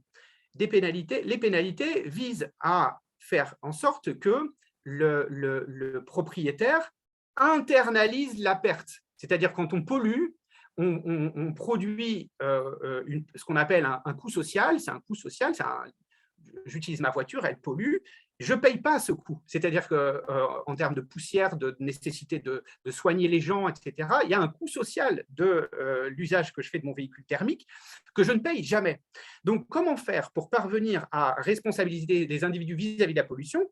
On peut penser aussi aux entreprises qui rejettent des produits chimiques dans les cours d'eau, etc. Ben, il s'agit de leur faire payer, de leur faire payer ce coût pour les responsabiliser. Et donc, ça, c'est la thèse d'Hardin. En fait, c'est une thèse qu'on retrouve assez largement défendue. Donc là, il y a vraiment une thèse d'une régulation forte, d'une capacité punitive de l'État. Et on retrouve ces thèses, notamment dans les droits pollués, etc. Enfin, l'idée, encore une fois, c'est que les agents, quand ils utilisent leur propriété, ils intègrent dans leur coût le coût social de l'utilisation de ce qui leur appartient. Encore une fois, ce qu'on ne fait pas en général. Et donc voilà, ça c'est la thèse d'Hardin. Vous voyez, elle est plus nuancée que ce qu'on croit souvent, mais Elinor Ostrom critique la première partie de l'article, et elle dit, mais en fait, la conception que Garrett Hardin défend des biens communs est partielle, parce qu'il existe d'autres manières de penser des biens communs que le libre accès. On peut précisément penser des formes positives d'appropriation, notamment dans le cadre des Common Pool Resources. Pensons par exemple à une pêcherie, parce que c'est un exemple qui utilise souvent, des pêcheries ou des zones de pêche, il faudrait dire des zones de pêche partagées. Bon, quand on a une zone de pêche partagée, il ne s'agit pas simplement d'un libre accès, mais il s'agit d'une zone de pêche copossédée, co-gérée. Et dans ce cas, l'ensemble des usagers de la zone de pêche définit des règles, donc a un pouvoir. Alors, pour qu'il y ait un commun, au sens d'Ostrom, il faut qu'il y ait une ressource en commun, il faut qu'il y ait un groupe auquel cette ressource soit subordonnée, donc un groupe capable de la gérer, et ensuite des droits individuels, des droits de tirage que chacun possède sur cette ressource. Et par exemple, typiquement, imaginons une collectivité de pêcheurs savent que la ressource en poisson est de temps, que du coup, il est impossible que chaque pêcheur individuel tire plus de poissons que tant, et donc ils donnent des droits de tirage qui sont en principe, qui correspondent en principe aux capacités de la zone de pêche. Donc, on voit bien que dans ce cas-là, on a affaire à un bien commun, mais un bien commun positif, pas simplement du libre accès, c'est-à-dire une cogestion, et qu'il n'en résulte pas la tragédie des communs, mais au contraire, hein, une possibilité d'organiser les choses collectivement. Alors, comment je me situe par rapport, je me situe par rapport à ça?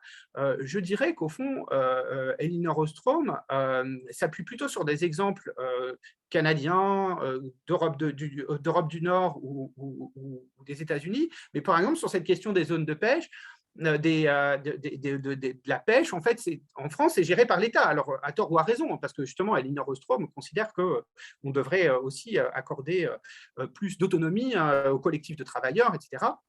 Mais l'État définit des quotas de pêche qui visent à faire en sorte que la ressource halieutique ne soit pas épuisée par les pêcheurs. Donc, il existe aussi d'autres systèmes pour parvenir à articuler l'usage individuel que je fais des ressources communes et l'intérêt commun. Donc voilà ma position vis-à-vis d'Elinor Ostrom. C'est là aussi une solution intéressante, mais ce n'est pas la seule. Il existe d'autres traditions juridiques dans lesquelles on a résolu ces problèmes d'une autre manière, notamment par le recours à l'État. Et je crois que c'est plutôt la tradition française. Mais encore une fois, ça n'exclut pas le fait qu'il y ait d'autres méthodes. Et d'ailleurs, on connaît des communs, y compris en France, dans les alpages notamment, qui continuent de fonctionner, malgré le fait que le Code civil a tenté de les faire disparaître, parce qu'au fond, c'est devenu, cette notion de commun est devenue juridiquement invisible et impensable à partir du Code civil, du Code Napoléon de 1804. Voilà comment je répondrai à la question. Super, merci infiniment. Là, Guillaume nous pose encore une autre question, mais je pense que tu as répondu de façon implicite. Si vous aboutissez à la conclusion que la justice n'implique pas forcément la sacralisation du droit des propriétés, faut-il exproprier les grands propriétaires? Ce n'était pas ton propos a priori, et tu as dit que tu ne prends pas des positions sur cela, tu écartes juste certaines nécessités qui sont conceptuellement posées par certains penseurs. Absolument. Et sur la propriété du logement, ou que sais-je, là aussi, je n'ai pas de jugement dogmatique. Alors, c'est ça qui est bizarre, dès qu'il est question de propriété, de discussion sur la propriété, on se rend compte que dès qu'on veut relativiser le droit de propriété, on est tout de suite soupçonné d'être collectiviste, ce qui n'est pas, en plus, pour moi, ce n'est pas forcément le diable incarné, même si les expériences de collectivisme réelles ont été problématiques. Néanmoins, en tout cas, apprendre ces questions théoriquement, ce n'est pas forcément problématique, mais ce n'est pas ma thèse. C'est clairement pas ma thèse. Ma thèse, si on veut le dire autrement, c'est de considérer que le droit de propriété, il n'y a rien qui permette, à partir des caractéristiques morales essentielles de la personne humaine qu'on cherche à protéger, qui justifie la nécessité d'introduire le droit de propriété. C'est tout ce que je veux dire. Mais ça, je ne dis pas qu'il est nécessaire de l'abolir. Je dis juste que c'est un dispositif parmi d'autres et qu'il est possible que d'autres dispositifs soient plus efficaces dans certains cas. Et que parfois, peut-être que la propriété privée est la solution la plus efficace. Mais je n'ai pas de position dogmatique quant à la propriété privée. Par ailleurs, alors, quant à la question justement de la propriété privée d'un logement d'habitation, par exemple, c'est un cas intéressant. Parce que justement, il y a une différence, je pense qu'il y a entre l'image qu'on se fait de ce que c'est qu'être propriétaire et la façon dont le droit, en fait, théorise et fait exister la propriété. Mais en réalité, quand on est propriétaire, on n'a pas tous les droits sur ce qui nous appartient. On ne dispose pas de tous les droits sur ce qui nous appartient, mais au contraire, il existe un certain nombre. On a les droits résiduels, comme dirait John Commons, qui est un économiste socialiste américain, ça existe, du 19e siècle. John Commons dit qu'on a les droits résiduels, c'est-à-dire qu'au fond, la municipalité se réserve un certain nombre de droits. Si je veux, par exemple, repeindre ma façade en rose fluo dans une zone protégée, je n'ai pas le droit de le faire, hein, il faut que je sollicite l'urbanisme avant de le faire. Pareil, mon voisinage a des droits, hein. Par exemple, si je veux mettre des haies très très hautes en bordure de ma propriété, je n'ai pas le droit de le faire. Et donc, le voisinage se réserve le droit de contester mes droits, c'est-à-dire se réserve aussi des droits, à mon avis, sur ce qui m'appartient.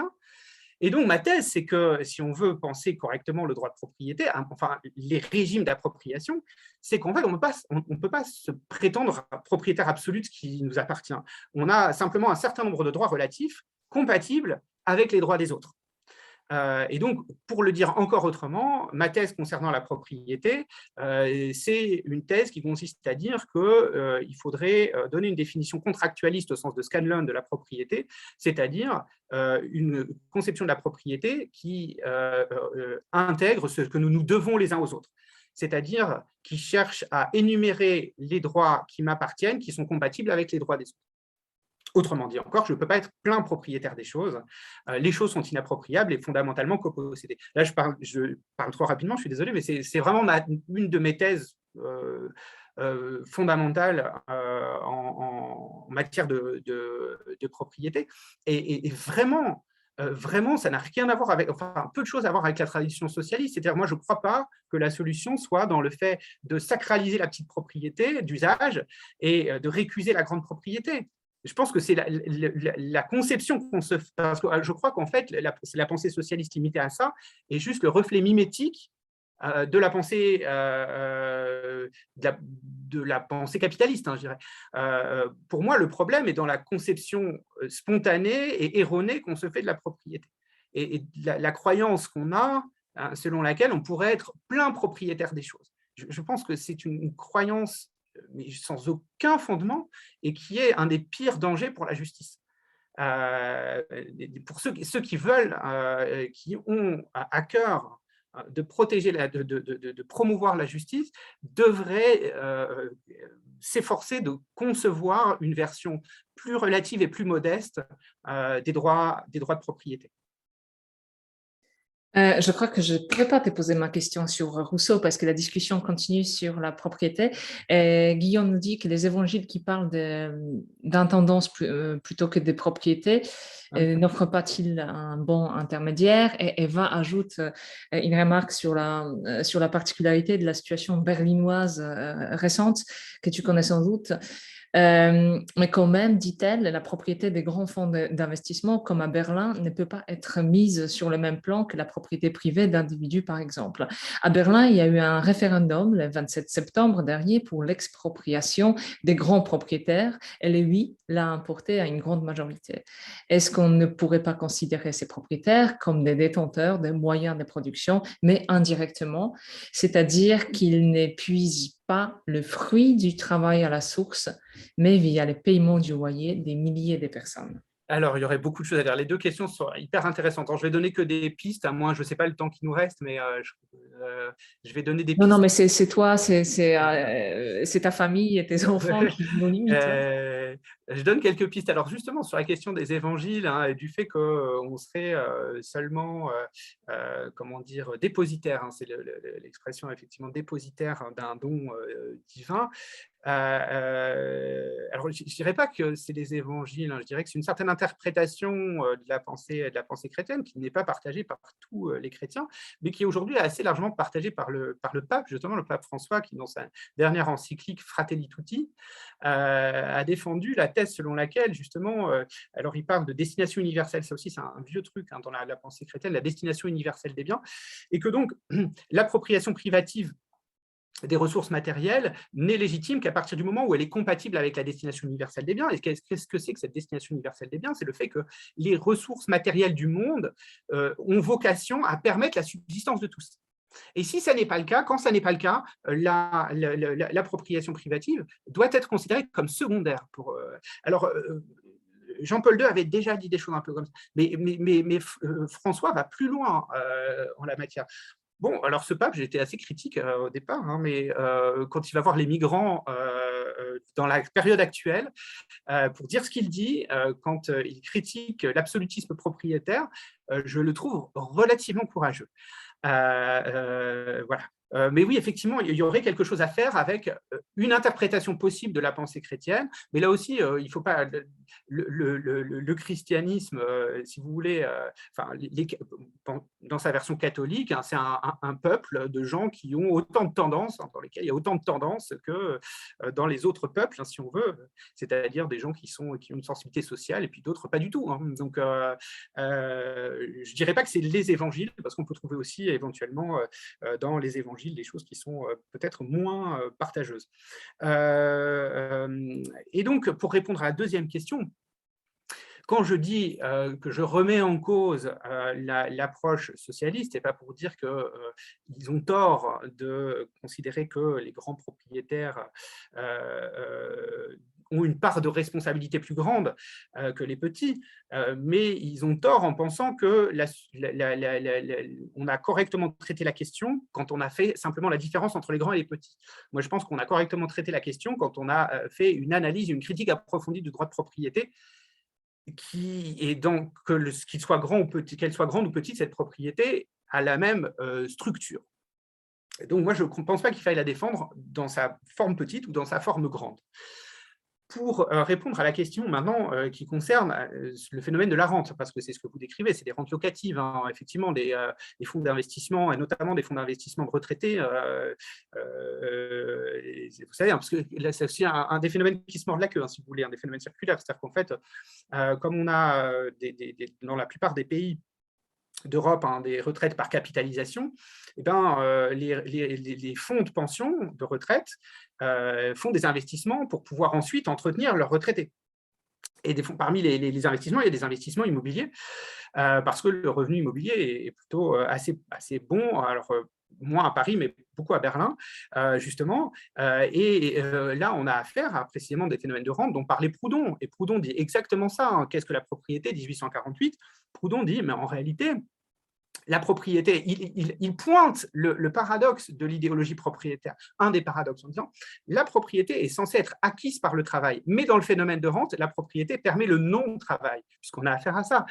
On a des gens qui, parce qu'ils sont propriétaires, peuvent ne pas travailler, d'accord, en tout cas, ou exploiter les fruits du travail des autres, si on veut.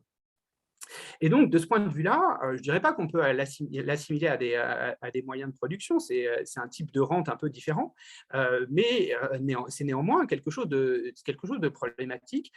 Alors, une des questions est de savoir si, parce que j'ai dit, bon, un locataire peut justement accéder à une des conditions de la protection de ses caractéristiques morales, hein, par exemple l'estime de soi, mais on pourrait dire oui, mais il participe du coup aussi à faire exister un phénomène pervers, hein, c'est-à-dire des phénomènes de rente. D'ailleurs, on le sait, hein, il y a eu une étude récente qui montre que le 2/3 des propriétaires immobiliers ont, je crois, non, ou un tiers des propriétaires immobiliers ont les 3/4 des immeubles. Donc, ils sont la plupart du temps en partie rentiers.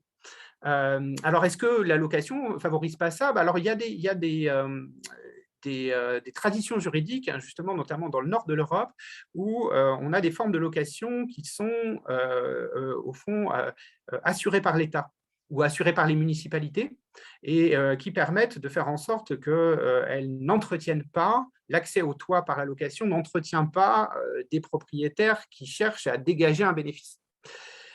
Donc, en fait, il y a plein de manières, si vous voulez. Là aussi, il faut éviter je pense, il faut avoir une approche pluraliste de ces questions. Mais effectivement, hein, sur la question des fonds de pension qui vivent d'une rente locative et qui participent à la spéculation immobilière et donc à l'augmentation des prix de l'immobilier à Berlin, qui sont encore peu chers, mais quand même relativement chers, en tout cas. J'imagine qu'accéder à la propriété de son toit à Berlin est difficile pour une certaine catégorie de la population berlinoise. Ça pose un vrai problème de justice. Et donc, je crois que sur cette question-là, il y a effectivement matière à réflexion. Mais je trouve paradoxal un point, justement, que m'inspire ce que vous dites. C'est-à-dire que le référendum que je ne connaissais pas, donc je suis content de l'apprendre, merci beaucoup. Ce référendum est intéressant, me semble-t-il, parce que là, on a une majorité de gens qui disent non à la propriété, en tout cas à certaines de ses formes. Or, quand il s'agit de l'héritage, par exemple, puisqu'on parlait tout à l'heure de la quérulence, hein, c'est-à-dire des phénomènes querelleurs, hein, dans le cadre des successions, donc de l'héritage, quand il s'agit de l'héritage, parce que Macron avait prétendu à un moment donné à augmenter les taxes sur l'héritage. Pour quelles raisons? Pour des motivations libérales, c'est-à-dire, à mon avis, louables, même si on peut critiquer sa politique pour d'autres raisons, mais ça, c'était louable, c'était intéressant, en prenant le point de vue de l'inégalité des dotations initiales. C'est-à-dire qu'au fond, l'héritage permet de donner à certains une avance conséquente sur les autres, sans que ça ne tienne à leur choix individuel, et inversement, donne aux autres un retard conséquent. Donc ceux qui ont hérité de rien, voire hérité de dettes, par rapport à ceux qui ont hérité d'un patrimoine dément. Et donc, Macron avait comme idée d'augmenter les taxes sur l'héritage. Et alors là, les gens, les sondages d'opinion, etc., l'opinion est contre. L'opinion est contre. Les petits comme grands. Parce que, en réalité, on a, je crois, tous une sorte d'attache irrationnelle à la propriété qui fait que les petits sont solidaires des grands en matière d'héritage, protection d'héritage. Pourquoi? Parce que nous, on a tous le point de vue de celui qui a travaillé dur pour transmettre à ses enfants quelque chose. Et on se dit, ce serait injuste de l'empêcher de transmettre à ses enfants. Mais ce n'est pas le bon point de vue sur la question de l'héritage. Donc, vous voyez, c'est-à-dire que dans un certain cas, justement, la question du référendum berlinois, on a une majorité de gens pour se dire, mais oui, là, il y a une forme de propriété qui est absolument contestable parce que personne ne s'identifie à ces grands fonds de pension. Voilà, c'est des quantités d'argent comme ça. En revanche, quand il s'agit d'héritage, tout le monde s'identifie, les petits s'identifient aux grands, comme si là, il y avait comme ça. Et là, pour ça, encore une fois, je pense qu'il y a quelque chose, une sorte de critique un peu radicale de notre civilisation à faire et à produire sur ces questions-là. Et effectivement, là, il y a un projet de recherche à Nice sur la question de l'héritage en philosophie, dont je regarderai les résultats avec beaucoup d'intérêt. Mais voilà ce que m'inspire votre remarque, et je vous remercie d'avoir amené à ma connaissance ce référendum du 27 septembre. Je ne le connaissais pas. C'était en même temps, c'était le même jour que les élections, en fait. Et c'était Ah oui. assez marrant parce que mes étudiants et étudiantes allemands étaient 2-3 jours après, on s'est vu après les élections. J'avais l'impression beaucoup plus intéressés par ces référendums et son résultat que par les élections. Donc c'était, parce qu'évidemment, Berlin, c'est marrant. Très bien. Là, on a dépassé complètement, mais j'ai très, très envie de te poser une question qui, je pense, va intéresser beaucoup de gens ici et ensuite dans l'enregistrement. Est-ce que tu pourrais nous dire, parce que c'est quelque chose que mes étudiants, c'est une question que mes étudiants me posent et je ne sais pas y répondre. Rousseau et la question de la propriété, donc, comment ça a été vu par les révolutionnaires, hein, et comment on a réussi à s'en défaire complètement dans la Déclaration des droits de l'homme et du citoyen? Oui, alors là, il y a un point intéressant. Alors, disons que Rousseau, la façon dont Rousseau était, la réception de Rousseau au moment de la Révolution française, la réception de Rousseau est paradoxale, c'est-à-dire qu'il est à la fois, c'est un auteur de référence, si vous voulez, hein, c'est comme Voltaire, etc. Tout le monde doit y faire référence. C'est comme aujourd'hui le général de Gaulle. On a l'impression que tout le monde doit y passer, quoi, pour en faire n'importe quel usage. Rousseau, c'est un peu pareil. Rousseau, c'est un peu pareil, il est utilisé par ceux qui défendent l'aristocratie, et puis il est utilisé aussi par ceux qui défendent le peuple. Bon, à mon sens, il est quand même plus proche, hein, de ceux qui défendent le peuple. Alors, je reviens 2 secondes à la thèse de Rousseau pour revenir ensuite à l'usage qu'éventuellement Robespierre en aurait fait justement sur la question du droit de propriété. Ce que dit Rousseau au sujet du droit de propriété, en gros, hein, au chapitre 9 du livre 1 du contrat social, ce chapitre qui s'intitule « Le domaine réel » et qui pose une question plus large que celle de la propriété, C'est au fond que ce qui est à nous, c'est la part des ressources qui nous est garantie par la loi. Je simplifie énormément. Robespierre reprend à peu près cette thèse-là pour discuter justement l'article 17 de la Déclaration des droits de l'homme et du citoyen, qui porte sur la propriété. Et justement, il défend la thèse selon laquelle la propriété n'est pas un droit absolu de la personne humaine, mais que la propriété est la portion des biens qui nous est garantie par la loi. C'est la formulation qu'il propose, qui ne sera finalement pas retenue. Et donc, il considère aussi que cette portion des biens qui nous est garantie par la loi n'est légitime qu'à partir du moment où elle est compatible avec un certain nombre de droits fondamentaux, comme le droit aux subsistances. Il y a un célèbre discours de Robespierre sur le droit aux subsistances. En tout cas, ce qui me semble retenir de Rousseau, c'est l'idée selon laquelle le propriétaire seul n'est pas le seul à pouvoir revendiquer des droits sur ce qui lui appartient, mais que l'État s'en réserve aussi. Et c'est ce que dit Rousseau au chapitre 9 du livre 1 du contrat social. Il dit, au fond, il y a un domaine partagé. Il y a les droits que l'individu peut revendiquer sur ce qui lui appartient, mais l'État aussi se réserve un certain nombre de droits sur les ressources des individus en vue de rendre leur usage compatible avec le bien commun. Et c'est à peu près ce que dit Robespierre, si vous voulez. D'où les réserves de l'un et de l'autre vis-à-vis d'une conception naturaliste du droit de propriété. Voilà. Formidable, formidable. Mystère est ainsi résolu. Merci infiniment pour à la fois ta conférence et pour les réponses à des questions. Vraiment, je pense que nous avons eu la meilleure session de questions que j'ai jamais vue dans ces séminaires.